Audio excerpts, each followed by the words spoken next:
This is Bree with Bree. I'm going to be reading Darren Coleman's novel. It's called Get Low. It is an urban fiction book. This is going to be the first part of the video. I'm going to read the first couple of chapters. I have read this book some years ago, so it is going to be a refresher for me. I am just reading for fun, so everything will not be perfect. I will bleep out some of the words if they're too offensive, so I will not violate YouTube's terms. I'm going to go ahead and read the back of the book so we can see what the book is actually about. And definitely do not forget to like, subscribe, comment. Also look out for the next several parts to the book after this video is finished. I'll go ahead and read the back of the book. Nia Morgan's body turns out to be both a gift and a curse. Blessed with a body that can bring a grown man to their knees, Nia is a natural-born heartbreaker. It doesn't take long to see that she's inherited the worst traits from each of her parents. The story leaps out of control from the start when Nia's 15th birthday celebration turns out to be a day that will change her life and the lives of those closest to her forever. Once she decides to have sex for the first time, bodies and tempers start to explode all around her. Infidelity that sparks a violent rage turns Nia's life upside down. After losing her father, Nia is unable to cope with the confusion and anger. Immediately, she starts looking for someone and something to ease her pain. Before Nia can blink, she finds men who want to sedate her with sex and drugs. With her judgment clouded amidst the orgasms and weed smoke, she quickly suffers more tragedy before she winds up in a murderous triangle. Never one to play the victim, Nia decides to use the strength of her sexuality, beauty, and her devastating courage to maneuver her way out of the life she's trapped herself into. Too young to realize that she's headed for both disaster and prison, instead of slowing down, she slams on the gas in more ways than one, ensuring that she won't go quietly or alone if it comes down to it. Get Low is the prequel to the upcoming novel, The King of New York.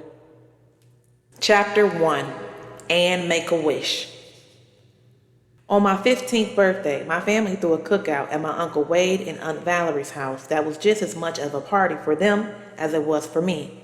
Even though I was too old to have a traditional birthday party, my father still dropped $60 and brought me a huge sheet cake from the Rolling Pin, my favorite bakery, which happened to have the best cakes for miles. Somewhere amongst the crabs, burgers, chicken, and alcoholic beverages, my aunt promised that we'd find the time to blow out my candles and cut the cake. My Aunt Valerie, who was my mother's twin, was smart as hell. She married a generous man with plenty of money. Uncle Wade, along with his partner Dean, owned about 20 moving trucks and was ultra successful. They lived in Albuquerque, Maryland, which was about 15 miles away from our home in southeast Washington, D.C. Still, the immaculately kept lawns, estate-sized homes, and fancy cars made it seem like another world. I really didn't care about that, though. I was excited because it was the middle of the summer, July 15th to be exact, and they had a huge backyard with a pool, a basketball court, and a dock since their home back onto the Potomac River. The day had been incredible from the moment we've arrived and piled out of my father's Ford Explorer. I've been allowed to invite 4 of my best friends from my neighborhood in Fairfax Village off Alabama Avenue, and along with my cousins, we had a real party of our own going. It was a good thing that their home was so large, since it seemed like there were 100 people there. The sun was still beating down on us, even at 6 p.m., making sure that we're all going to be at least 2 shades darker. A Key Sweat tune was blasting through the speakers as the smell of charbroiled meat coasted through the air. Nearly every adult had a cup of liquor or a can of beer in their hands, which only ensured that the party was going to last well into the night. My friends were having a blast flirting with my male cousins, and I didn't blame them. I was always proud of the fact that the good looks ran in my family, on both my mother and father's sides. I was happy that Harold, the cousin I was closest to, had invited his new friend from up the street to the cookout. He had to be the most handsome boy I ever seen in person. He looked just like G Money from New Jack City. His name was DeMarcus, and I wanted nothing more than for him to be my birthday wish. He was 16 and seemed more mature than my cousins. But being from the city, I was sure that I could keep up with him. As the girls gathered around while we took a break to eat, I made it known to my friends that DeMarcus was off limits. When Shantae asked, "Nia, how are you going to claim him like that? We all just met him." My answer was simple. First off, all the other boys here are my relatives. Second is my birthday, and if you don't like it, you are free to hop your ass on a metro bus and make that hump back to the city. She sucked her teeth in disgust and said, "What about him? You are not related to Jasper." She was referring to my mother's friend, Julie's son. Jasper had been at every one of my parties and most family functions as long as I can remember, and she knew full well that he had never had the chance with any of us, especially me. "Are you kidding me? Buck-toothed Jasper? Do you think for a second I would give his ugly butt some play?" All of my girls started laughing. My best friend Neek, which was short for Dominique, almost choked on her food laughing so hard. "That ain't right. Y'all, Jasper is nice." She had been laughing the hardest and was trying to act high-minded all of a sudden. "Nice my ass," I responded. "Nice and retarded." We finished up our food and talked for 20 minutes before my cousin Harold rolled up on us. "Y'all want to play some volleyball? Boys against the girls?" "How about we mix the teams up?" I said. "I want him on my team." I was pointing to DeMarcus. "It don't matter. You still won't win," Harold shot back. "I'm going to set the net up." "All right, we coming." 10 minutes later, I had my back to DeMarcus every chance I got to make sure he saw my behind in my pink and white polka dot bikini. I was nicely developed, and I was already used to getting way too much attention from the older boys in my neighborhood. Out of my friends, only Neek had a bigger chest and Shantae had slightly more hips and butt, but as far as the total package went, I had the best of both worlds. Plus, Shantae's ass was on the verge of being out of shape, while mine was on the verge of being a kind of nigga can set his drink on. Every time I turned around, I caught DeMarcus' eyes scanning my body and it gave me butterflies. At this point, I kissed a handful of boys and I had even been fingered a couple times, but I hadn't gone all the way yet. Still, the thought of touching DeMarcus excited me.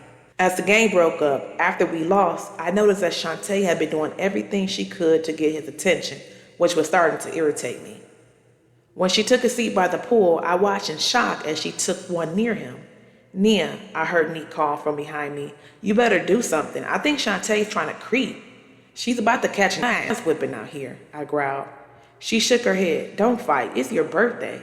I looked around at everyone having a good time. I didn't want to ruin the party. Plus, I knew my parents would go off if I embarrassed them by getting into it with one of my own friends. I looked at my father, who was standing with a group of friends laughing, drinking, and arguing about sports as they normally did. From 30 yards away, I heard Mike Tyson's name being mentioned, and even Evander Holyfield's. As they continued on, I scanned the crowd, but I didn't see my mother. If she didn't see me fighting, then I might be able to blame it on Shantae. As I sized her shady tail up, I contemplated jumping on her and saying that she swung first, but another idea popped into my head. "Neek, I want you to do something for me." "What?" "I'm going to go in the house. Once you see me step inside, pull DeMarcus to the side and tell him that I like him a lot, and that if he wants a birthday kiss, now will be a good time because I'm going into the house to use the bathroom." She started giggling. "Are you serious?" I stood up, gave her a smirk. "You damn right," I said and walked towards the house. Once I reached the sliding glass door, I looked back over at Neek to observe that she had signaled to DeMarcus. I ducked inside and looked out the window, and my heart began to beat as he looked towards the house before he stood up. He started towards the house, and once again I felt the butterflies in my stomach. I smiled at first, out of satisfaction, then caught myself laughing out loud as the expression on Shantae's face showed disgust at losing his attention. I wondered for a moment that if she was going to take off and run after him towards the house. If she did, all bets were off, and the beatdown would be mandatory. I ducked around a corner and into the bathroom as I heard DeMarcus open the door. I timed it so that I'd be coming out of the bathroom as he appeared in front of me. Face to face, he smiled first. I smiled back and he whispered smoothly, "Is this okay?" I didn't answer as he leaned in and placed his soft lips to mine. This kiss was different than the ones I experienced with other boys. There was no goofiness or indecisiveness. He guided me back into the bathroom without ever pulling his lips from mine. The sensations were driving me crazy as his hands were everywhere. I knew instantly that he'd done this more than once. I was now scared of how aggressive he had become. At the same time, I was getting warm from the feelings his fingertips were sending throughout my body as they brushed along the naked skin on my back. "You're a good kisser," I was dumb enough to mumble out. "That's only because I'm kissing you," he said back. Before I knew it, he moved his mouth to my neck, and the new feelings did something new to me, and I let out an involuntary moan. "You like that?" he asked. "Yes," I whispered. He continued on, and before I could react, I felt one of his hands slip inside my bikini and touch my vagina. I gasped and jumped a bit, but he said, "Just relax, it's going to feel good." His touch excited me, and he hadn't been wrong about how good he made me feel, so I let him continue, and within seconds, I had been penetrated. His fingers were sliding in and out of me, and I got so wet that I was embarrassed. "Ah," I moaned uncontrollably. He continued kissing me. I couldn't believe that I was letting him go so far. With each stroke, I drifted farther away from sanity. My parents were outside along with 100 other people, but I didn't care. This new feeling was the only thing I could focus on. I didn't even feel him taking my hand until I felt the warm flesh in my palm. Then I looked down to see what had to be at least a 6-inch. It looked huge to me, and I was mesmerized by it. "Go ahead, rub it," he urged me. I did. He began to moan. "Nia, that feels good as hell." I watched his eyes in a dimly lit bathroom, and I felt strangely powerful. I could tell that I was giving him pleasure. He began to rock forward on his tiptoes. "Ah," he moaned. Suddenly, he grabbed my hand and guided me back to the counter. I don't know why, but I was almost in a state of hypnosis as I allowed him to spread my legs and pull my bikini bottom to the side. The anticipation was so great that I could feel my heartbeat in my throat. I was preparing to tell him to stop when I realized that I couldn't remember his name. I felt the same hot piece of meat that I had just finished eating begin to press at the lips of my soup. I breathed in deep and felt a twinge of pain as I gave myself away completely for the very first time. An inch at a time, he pushed into me. It was the strangest experience in my young life. I was excited, scared, and aroused all at once. DeMarcus. His name came back to me as he began to stroke in and out of me. "Oh, Nia, oh, ah," he breathed out. "It feels so good. You have some good pieces," he said between pants for air. His dirty talk excited me, and I got lost in how good he was making me feel. I waited for this day for some time. Now Neek would be the last virgin in my circle of friends. Until it started, I never realized how ready to do this I had been. As I said to myself, "I'm actually doing this." I was jarred back to reality by the sensations that were taking over my body. Out of nowhere, I screamed out, He grunted as his body seemed to lock up. He held on to me as if his life depended on it, and he pulled away and slumped over. "Are you okay?" "Yeah," he said softly. He was shaking his head while he tried to regain his composure. "That shit was good." Shit. I wasn't sure if I liked myself being referred to in that manner, but I decided to take it as a compliment, so I smiled. "You go back outside, and I'll be there in a minute." "Okay, but are you going to give me your phone number?" "Yeah, I'll get some paper and write it down for you." He walked back to me and kissed me again. "Happy birthday, Nia." As he prepared to exit, I heard the familiar bass of my father's voice outside the door. "Open this door or I'm going to bust it down." My eyes might as well have hit the floor the way they bugged out. DeMarcus cowered like a puppy and looked as if he was ready to pee on himself. We were both frozen, unsure if we should open the door. "I know you're in there," he yelled again. My father, Tony, wasn't the biggest man in the world. In fact, he was an inch under 6 feet tall and no more than 200 pounds. But I've never seen anyone in my neighborhood so much as flirt with the idea of disrespecting him, me, or my mother. He had arms that looked like weapons, and a face when frowned up was as menacing as Darth Vader. I was shaking my head at DeMarcus, apologizing with my facial expression for the beating I feared we were both about to receive. When I heard the boom of a kick, I closed my eyes as I crouched. This was followed by the sounds of a door flying open. Next, I heard a scream. I recognized this voice as well. It was my mother. This is when I looked up and realized that the bathroom door was still closed. The screams grew louder, and it sounded like furniture being thrown around.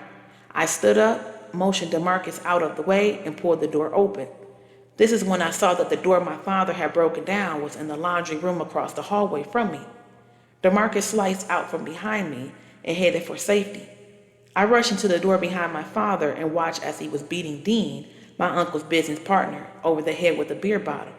My mother was screaming, bloodied in a corner. I didn't understand why she was topless until my father yelled out, You want this bitch? You can have her, but it's going to cost you. Tony, please, he begged as he held up his hands.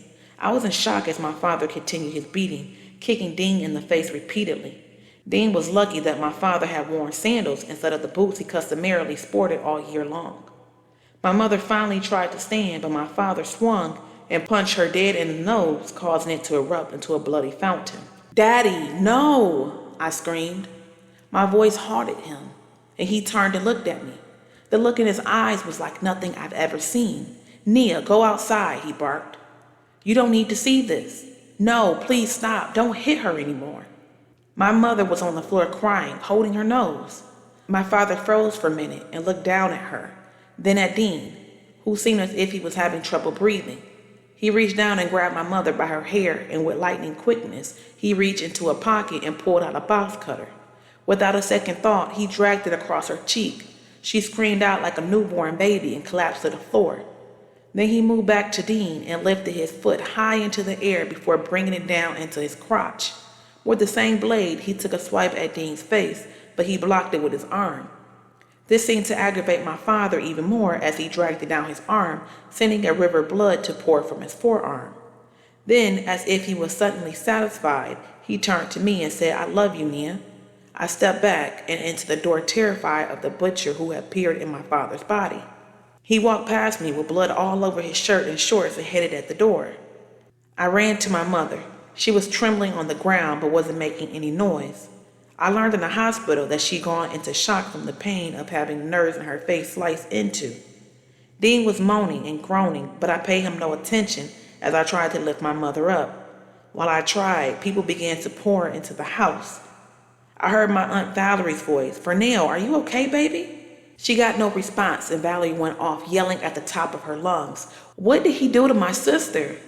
I began to lose my mind slowly at first. I began to run after my father. I wasn't sure why, but when I reached the backyard, I saw him coming in my direction. Someone yelled out, Tony, no, don't do it. He ran past me back towards the house as people were looking around, trying to figure out what was going on. Some of them were still swaying to the sounds of the Isley Brothers' For the Love of You, which was playing ironically in the background. Daddy, what are you doing? I said as I tried to grab his arm. It took only a few more seconds for me to realize what he was trying to do once I saw him pull a gun from his pocket. I'm going to kill that bitch and his punk ass. Everyone screamed as he tried to force his way in the house. The day went from bad to worse as I heard someone yell, drop it, man. My dad turned around and there were one of the men who he had been talking to earlier. The man was a Maryland state trooper and one of Dean's and Wade's friends. He too had a gun and had it pointed directly at my father's face. My father had never looked at me. That last look I remember on his face was one of anger and rage. He fired at the trooper once. The trooper fired 4 times. Both men fell to the ground as the smell of gunpowder drifted throughout the air. Once the screaming stopped, everyone in attendance stood around in shock while one person had the sense to call the ambulance and the police. An hour later, the trooper died, and my father was laying handcuffed to a bed at Southern Maryland Hospital. Chapter 2. A Right to Be Wrong. 7 months later, my mother sat across the table from me in our kitchen, delivering words that stung like darts. As she spoke, I wasn't sure which one of us was crazier. Was she really saying this, or was I hallucinating? My eyes were blinking rapidly, which happened when I got angry. Without realizing it, I balled up my fist as I listened to her try to explain to me that not only were we moving, but she was getting married to Dean. My father had been sentenced only 1 month earlier, and now she had the nerve to tell me that she was moving on, marrying the man that she betrayed my father with. As far as I was concerned, both she and Dean had gotten what they deserved. My father, for his part, was convicted of second-degree murder, attempted murder, and a bunch of other things ranging from possession of to illegal use of a firearm. In all, that got him a total of life plus 30 years. My blood started to boil, and I felt an instant headache as I thought about the fact that for all practical purposes, I lost my father and my virginity on the same day, and no one seemed to care. She'd been so busy sneaking around, keeping her ongoing affair a secret, that I suppose she never even noticed that it was a struggle every day for me simply to get out of bed to go to school. After waking up screaming in the middle of the night and being rushed to Greater Southeast Hospital, the doctor had referred me for a psych evaluation. I gone to a therapist for a few months, but our medical coverage only paid for 10 sessions. Once the insurance money ran out, my appointment stopped immediately. I just began to get comfortable with the routine of taking sleeping pills to doze off at night and then popping the antidepressants in the morning so I'd be able to face life.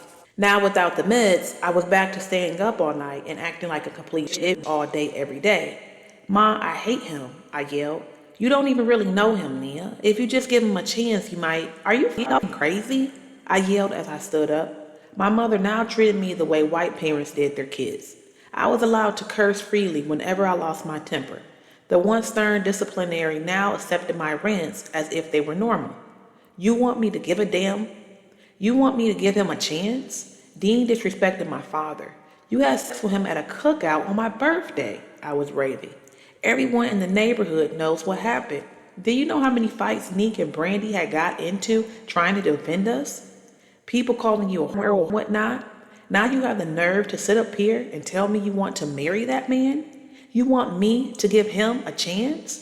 My voice was cracking as the tears began to burn my eyes. F this. My mother didn't seem to have an answer. She covered her face and her eyes began to weep like a pained lover. "Nia, I'm so sorry," she cried. "I didn't mean for this to happen." "Well, it did. Your father, he and I hadn't been doing well for a long time before that happened. Did he cheat on you? Did he disrespect you and humiliate you the way you did him?" I never caught him, but I had reason to believe that he— "Don't you do that," I threatened. "Don't you sit up here and try to make him out to be a villain when he's not here to defend himself." My mother's eyes leaked tears. I smirked and got up to leave the kitchen. "Listen, Nia, I love Dean, and he's going to take us away from here. He's going to move us into a really nice house out of Maryland." I looked her up and down. The scar on her cheek was peering back at me, sending chills through me as it reminded me as to why it was there. It was my father's memorial. "You think I care about a house? Ma, my daddy is locked up forever." I stormed into my room and slammed the door behind me. I buried my face in my covers, wondering what was going through my mother's brain. 10 minutes passed and I heard a knock at the door. Thinking it was Neek and Brandy, I poked my head out the door, only to be shocked when Dean entered our apartment. He and I locked eyes for the first time since the night of my birthday.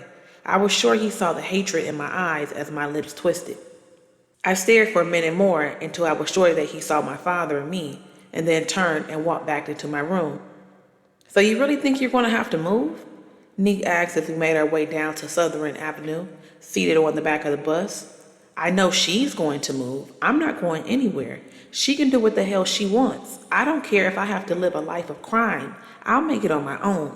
I was staring out the window as we passed the HOBO clothing shop, where a few guys were out front talking. Then an idea popped into my head. "Do you think your mom will let me stay with y'all?" "I don't know. I'll ask. I can tell her it's just for the rest of the school year. But then if we get along and don't cause her any trouble, maybe she'll let you stay permanently. It'll be like we're sisters for real. We already are," I said as I reached for her hand. "As a matter of fact, we're closer than most sisters I know." "You know, that's for sure," she said in a cute giggle. Even after gaining the hope from Neek that I might be able to avoid moving in with my mother and Dean, my mind drifted back to the whole idea of her marrying him. Instantly, my mood swung like a pendulum and I felt like destroying something. As the bus traveled towards the subway station, I watched as 3 boys climbed aboard at the next stop. It didn't take but a hot minute before they were staring in our direction, all sporting stupid grins. I was used to getting sweated by boys every time I turned around, and now that Neek had lost the last of her baby fat and grown nearly 3 inches in the past 5 months, she was now commanding the same attention. Her titties were like torpedoes that caused men to eye up her every chance they got. She'd always been pretty. Now she matched my beauty, and I didn't mind the fact that on occasion she might even be able to get more boys than me. Even with our leather jackets covering our chests, the boys could tell that we were blessed physically, so the 2 of them got up and moved towards us. I wasn't in the mood, but I could tell that Neek was totally willing to engage in a conversation with them. As they slid into seats closest to us, the first one asked, "So what's up with y'all?" Neek answered, "Nothing. We're going to Pentagon City." "Yeah? Us too. Where y'all from?" The second boy asked. "Off Alabama Avenue." Neek shot back. "Want to do some shopping, huh?" The second one asked. Nick paused, and when I didn't chime in, she said, "Yeah, a little." "What's the matter with you, shorty? You don't talk?" The first one asked me. I didn't smile. I just looked at him. He was kind of handsome, but I could tell he was probably used to girls falling all over him. He caught me at the wrong time, though. I was in a funky mood. I responded, "If I see something worth talking to, I will." His man smiled. "Damn, shorty is a trip. She's just going through something right now," Nick said on my behalf. The handsome and confident boy in front of me suddenly seemed to morph into a nervous kid searching for the right thing to save face in front of his friend. "My name is Tony. This is Ivan. So what's your name?" When he said his name, I immediately thought of my father. "Why? You writing a book or are you the police?" I asked. "I'm Nick and she's Nia," she interjected. I looked at my best friend as if she lost her mind, giving out my name to these clowns. "Nice to meet you. Do y'all want to catch a movie with us while you guys are out here?" I shook my head no. Nick responded, "We might not have the time for all that."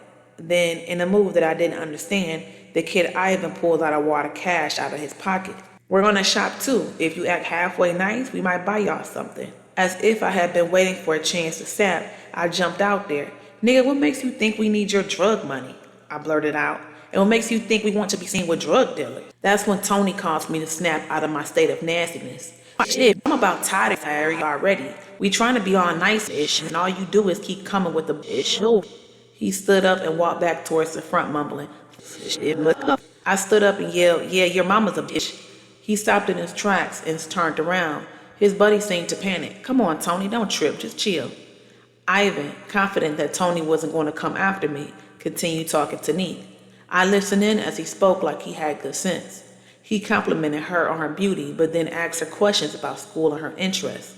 Neek loved school. From the time we walked through the doors, she'd been on a mission to become a cheerleader, join a chorus, and then student government, and to basically participate in anything that was school related. Deep down inside, she was a nerd, which to me was one of her best qualities. When Ivan told her that he was in a program called Upward Bound, which was going to help him get into a good college, I knew that Neek was as good as it got. Here was a guy who looked like a typical hood, hung out with a guy who called girls bitches, yet he was talking about pursuing higher education. They talked until we got to the subway. He paid for our fare cards and we hopped on a train for the ride into Virginia. I was really impressed when Ivan said, "I'm going to go up there with my boys and let you two talk. Here's my number and my pager. If you need anything, let me know." Then he pulled out a $20 bill out of his pocket and said, "In case I don't see you at the mall, I want to treat you both to lunch." Ivan was a real gentleman. Even in my mood, there was nothing bad I could say about him. As he joined his friends in the front of the train, Tony and I exchanged glances, and I imagined what he was thinking as he shot me a cold, blank stare. He wasn't the first, and I figured he surely wouldn't be the last man that wouldn't like my style. Just to let him know that I wasn't intimidated, I mouthed the words, "Yup." I wasn't backing down. He stared back at me for another 5 seconds, then he smiled before turning away, as if he paid me no mind.